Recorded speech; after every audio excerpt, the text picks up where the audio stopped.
Türk mətbəxindən kol börəyini bu dəfə fərqli üsulla etdim.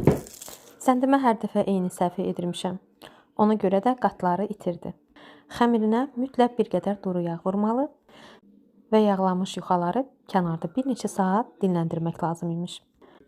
Səndimə hazırlanmış bükükləri bir-birinə yaxın qoymaq olmazmış. Buxar əmələ gəlir və yuxaların bir-birinə yapışmasını asanlaşdırır. Elə kol börəyinin siniyə qoyuluş qaydasını buna görə uzun illərdir eyni formada edirmişlər.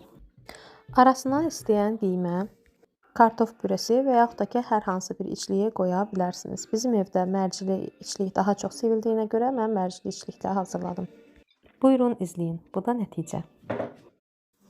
Bəs siz necə, fərqli dadları sınamağı sevirsinizmi?